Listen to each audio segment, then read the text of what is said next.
নেতৃত্বে দেশ চালাচ্ছেন।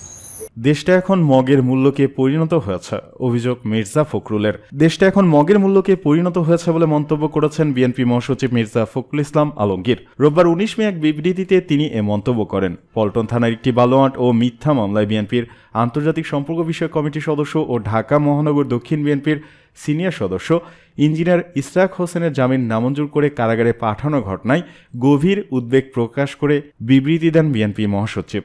বিবৃতিতে তিনি বলেন, দেশটা এখন মগের মূল্যকে পরিণত হয়েছে।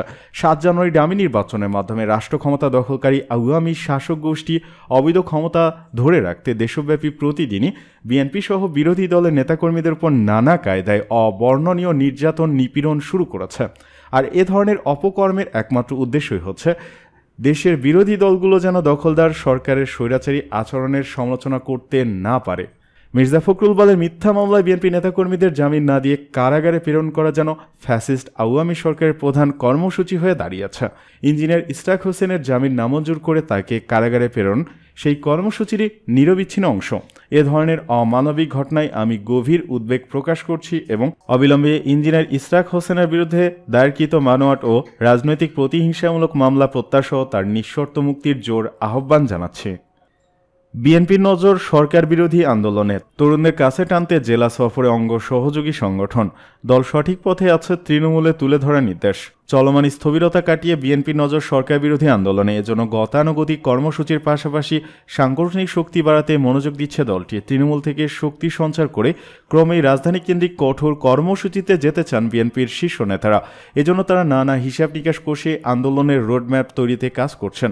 একই সঙ্গে নেতাকর্মীদের চাঙ্গা করতে নেওয়া হচ্ছে নানা উদ্যোগ। প্রথমে তৃণমূলকে উজ্জীবিত করতে বিএনপির সঙ্গে এর বিভিন্ন অঙ্গ সংগঠনের শীর্ষ নেতারা জেলা সফর করবেন। এ সফরে তারা সরকার বিরোধী আন্দোলনে জনসম্পৃক্ততা বাড়াতে বিভিন্ন দিক নির্দেশনা দেবেন। জাতীয় নির্বাচন ও চলমান উপজেলা নির্বাচন বর্জন এবং আন্দোলনেও বিএনপি সঠিক পথে আছে তা তৃণমূল পর্যায়ে তুলে ধরবেন নেতারা। জেলা সফরে তরুণ ভোটারদের ভাবনা নিয়েও কাজ করবে অঙ্গ সহযোগী সংগঠনগুলো। সংশ্লিষ্ট সূত্রে জানা গেছে এসব তথ্য। সূত্র জানায়, রোববার বিএনপি চেয়ারপারসনের কার্যালয়ে যুবদল, স্বেচ্ছাসেবক দল, কৃষক দল ও ছাত্র দলের শীর্ষ নেতাদের সঙ্গে স্কাইপিতে বৈঠক করেছেন দলের হাইকমান্ড। সেখানে তিনি চলমান সংকট থেকে উত্তরণে তরুণ সমাজকে সম্পৃক্ত করতে তাগিদ দেন। এজন্য তরুণদের ভাবনা ও তাদের অধিকার আদায় ঐক্যবদ্ধভাবে কাজ করার নির্দেশ দেওয়া হয়। বিএনপির ভারপ্রাপ্ত চেয়ারম্যান তারেক রহমানের পাশাপাশি স্বনির্ভর বিষয়ক সম্পাদক নীলিফর চৌধুরী মনি, আন্তর্জাতিক বিষয়ক সম্পাদক ব্যারিস্টার রুমিন ফারহানা, নির্বাহী কমিটির সদস্য শেখ রবিউল আলম রবি, কৃষক দলের সাধারণ সম্পাদক শহীদুল ইসলাম বাবুল, শাকাওয়াত হোসেন সায়েন্ত সহ অঙ্গ সংগঠনের সঙ্গে নানা বিষয় নিয়ে আলোচনা করেন। বৈঠকে অংশ নেয়া এক নেতা বলেন, আবারও সরকার বিরোধী আন্দোলনে যাচ্ছে বিএনপি। এবারের আন্দোলনের ধরন বিগত সময়ের চেয়ে কিছুটা ভিন্ন হবে। এজন্য তরুণ সমাজকে গুরুত্ব দেওয়া হচ্ছে। গণতন্ত্র ও ভোটাধিকার রক্ষায় তরুণদের ভূমিকাকে বড় করে দেখছে বিএনপি। পাশাপাশি দলের তৃণমূল নেতাদের কর্মসূচিতে সক্রিয় করতে 4 সংগঠন জেলায় জেলায় কাজ করবে। ছাত্রদল ইতিমধ্যে বেশ কয়েকটি জেলায় কর্মী সভা করেছে। অন্যান্য সংগঠনগুলো শিগগিরই কাজ শুরু করবে। জানা গেছে, দলের হাইকমান্ডের নির্দেশনা এরই মধ্যে ছাত্রদল নেতারা সিরাজগঞ্জ, চাঁপাইনবাবগঞ্জ, নওগাঁ, জয়পুরহাট, পাবনা জেলা, রাজশাহী বিশ্ববিদ্যালয়, রাজশাহী মহানগর, রাজশাহী জেলায় কর্মী সম্মেলন করেছে। এরই ধারাবাহিকতায় আরও সামনে কর্মসূচি আসছে।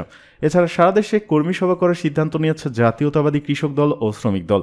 এজন্য বিভাগীয় সাংগঠনিক টিমও গঠন করা হয়েছে। কর্মী সভা সফলে সব জেলা ও মহানগরে কেন্দ্রীয় নেতাদের দলনেতা করে টিম গঠন করা হয়। বিএনপি নেতারা জানান, 7 জানুয়ারি নির্বাচন ও বিএনপির এক দফার আন্দোলন ঘিরে তৃণমূলের নেতাকর্মীরা সবচেয়ে বেশি ক্ষতিগ্রস্ত হয়েছেন। অনেকে এখনও বাড়িঘর ছাড়া। পরিস্থিতি অনেকটা স্বাভাবিক হলেও নেতাকর্মীরা নানা কারণে নিষ্ক্রিয় হয়ে পড়েছেন। আওয়ামী লীগের টানা 4 বার সরকার গঠনে অনেকেই হতাশ হয়ে পড়েছেন। এই অবস্থা থেকে উত্তরণে আবারও ধারাবাহিক রাজপথে কর্মসূচিতে যেতে চায় বিএনপির শীর্ষ নেতারা। এজন্য জনমত তৈরির পাশাপাশি জনগণকে মাঠে নামাতে হবে। বিভিন্ন রাজনৈতিক দল, পেশাজীবী, সুশীল আর বুদ্ধিজীবীদের সক্রিয় করতে হবে। এ লক্ষ্যে আবারও একেবারে তৃণমূল থেকে শুরু করতে চাইছেন বিএনপির হাইকমান্ড।